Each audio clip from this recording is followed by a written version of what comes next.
BA came around in the second half. And I thought our defense, the one thing that's shown up throughout the course of the spring and out there today, they're definitely a little bit more physical. They running the ball very, very well. There's some guys that lay some pads out there, and was exciting to watch them. As far as injury-wise, I didn't want to play. There's nothing wrong with Trey. We just kept him out of all scrimmage situations this spring. Demetrius Wilson, same thing. He's been practicing all spring, but he just hasn't been able to go through live contact scenarios.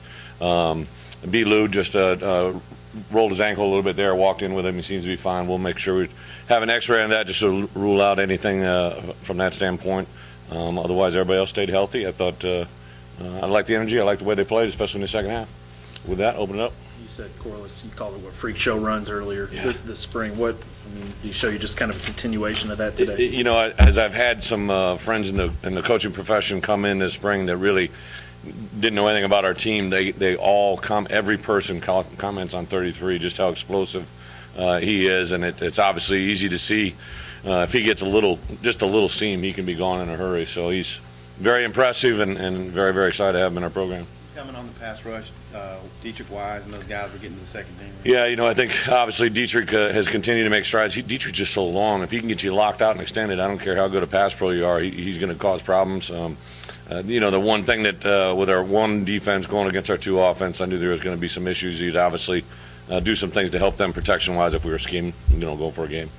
How important is it for that second half for Brandon for Huge. not that to be the... You know, Jim at halftime and talked to BA. We did water down. Obviously, we didn't run our entire offense, either throwing the ball or running the ball. So we were pretty vanilla, but I wanted to have him get in some rhythm, some play-action passes. I think BA is a guy that, you know, it's just not his game to sit back there and throw drop-back passes, you know, to move him around in the pocket, get him with some play action. Helps him get in rhythm a little bit better. But I thought our guys caught the ball extremely well in the second half. I thought 81 and number one, I wanted to get them involved in some plays, and that's what happened. Austin Allen and Roy Phoebe, you guys exchanged them back and forth. You played Austin with the ones a little bit. Assess your backup quarterbacks. You know, both of them just got to continue to get better. They're a long ways away from being SEC ready, but both of them are you know, kids that learn very, very well. They want to be successful, and they're quarterback junkies. I know they're in with Jim all the time as much as they can. So we do have a lot of growth at that position to take. Coverage better because it looked like there was contested. You know, I think both of BA's picks were balls that were you know, basically broke up at the reception and balls in the air, and that's how you create turnovers. So I thought our guys are playing a lot tighter in coverage. They're using their hands better. One dramatic change that I thought we did during the out of season and just philosophy-wise on defense is getting our hands on receivers and rerouting them and challenging them at the line of scrimmage, which is going to pay off. How concerned are you with that being the performance that Brandon Allen takes with him throughout the second half? The first half into the summer. Well, the good thing about a quarterback, I think, about a competitor is, you know, it's about how you finish, and he finished extremely well in the third quarter. I thought it was important. I didn't know how much we were going to play him in the second half, but at halftime I said he'd leave him in the entire third quarter and see where he can get, and obviously came back on rhythm, so that was a big part. Still full confidence 100%. in him. Yep. What was that? What differences do you see in Brandon this spring compared to last season, or what you've seen in the past? Last spring, you know, it's night and day. I mean, he wasn't the number one quarterback last spring. You know, we had another quarterback he was rotating and competing with. Finished out spring ball. I think in the fall we were excited to get to where he was. The part that was the biggest setback was obviously the injury in the fall, and just he wasn't able to progress and get better during the course of the season as much as he'd like, just because he couldn't practice. And in this spring has made some strides, and a guy that I think his teammates, when he's in the huddle, have a lot of confidence in him. So at halftime you could just see the way kids are reacting. The receivers, O-linemen, everybody with that one group was all about, hey, let's get on track, let's get our guys flying around, let's be a little bit more energetic in the huddle, and that carried over. David Mitchell getting a lot of reps at wide receivers. He's getting more comfortable. Who's that? Little Doo-Wop? Yeah, Doo-Wop. Yeah, we the last, I guess, last 2 weeks, we moved him strictly to wide receiver, and you know, he's continued to make good strides there. I thought today was a really good day for him. He caught the ball effectively, and he's a strong player. You know, when he gets his hands on the ball, he's a big body to bring down. It was impressive to watch him. What did you think of that sequence that was Marshall's 59-yard touchdown and then two defensive scores back-to-back? Well, I think contested balls. I thought the guys on some of the underneath routes are the way Rob teaches his defense. They kind of get to landmarks and they break and react to the throws. And I thought I thought those guys did those two particular plays, made nice breaks on the ball, and then obviously got them in the end zone. Why is that a big first half? 5 sacks, forced fumble. He's got that body. Has he been doing that all spring? He's been definitely making progress. I think Coach Seagrass and him have honed in, and we've played him both at end and at R. So he really has played both end positions. As we saw last year, he had some flashes on third down pass rush. So he just again creates mismatches because he's so long, and really does a nice job of converting into the pass rush from a run stance. Davion McKinney had that first half pick. Just assess his progress in spring. Sleep has been a very steady improver for us. He's very smart. He's very competitive. He's a guy that played corner here, so he's kind of got that experience inside and outside. Again, another kid that's got great range because of his arm length and can get his hands on some balls, and that's really what he's been doing. He didn't have a great scrimmage 2 weeks ago and really bounced back to these last two. I know that Collins and Williams are good backs too, but with Marshall having the explosive play that he had, how hard is it not to just give him the ball over and over? Well, it's a tremendous challenge. I think it's one that, and I think that really began, I don't know if you were aware somewhat, he missed about 4 or 5 practices. So it was kind of like we were just starting to see what he could do. He never worked at running, but, all fall he worked at DB. And then during the fall itself, we upped him on individuals. He was still doing some DB work and then splitting time at running back. And this spring and during the winter conditioning, was all the work with Joel and his group. So it was really beginning, and then he was out for almost 2 weeks, and then we put him back in. So we're just beginning, I think, scratch the surface of what he can do. Hey, were you able to meet with JoJo Robinson and his dad Mhm. since they've been here? I haven't met with him. I saw JoJo. Can you talk? I don't. I'm obviously not at liberty to discuss anything. One of the things that we always constantly pride ourselves on is doing everything right on and off the field, and everything. I would say this: if there was any concern on my behalf that there's any validity to it, he wouldn't be here. But he's a great kid. Dad obviously has spoken on his behalf. I'll just leave it up to them. You talked about Brandon Allen. Where do you think your receivers were today?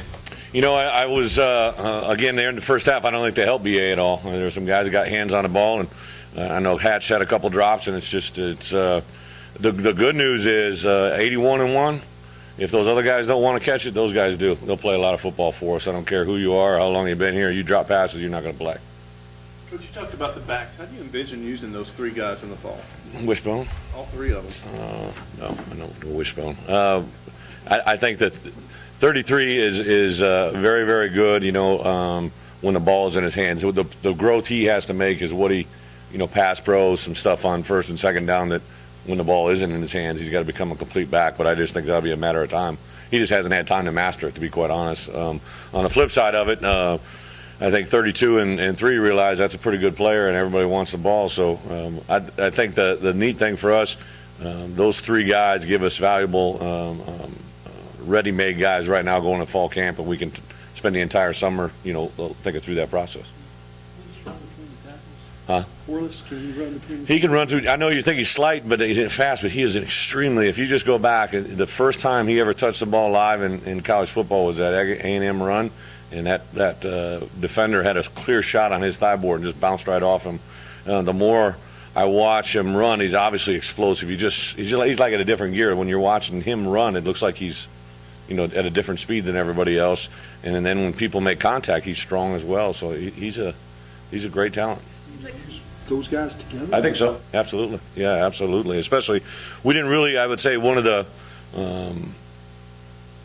not disappointing, but one of the things that we were trying to find during the spring ball was a true fullback, someone that we felt, Kira was exceptional. I mean, it's hard to replace a guy like that, but I don't think we have anybody in the fullback position that gets me excited right now about going out and play with that. So if it's 2 tailbacks in the game, then that's something, an option we'll explore. Absolutely. You put Cannon in there and let him run for Yeah. a touchdown. Can you just talk about letting him do that? Well, I've got to know him. He's been at a bunch of Razorback events with me. He's on a world tour, I think. Every time I turn around, he's there, and he's just one of those contagious personalities. I guess I can't remember what Razorback club we were at, and he was there, and was it Little Rock? And we were playing catch, and it kind of popped in my idea then, and then.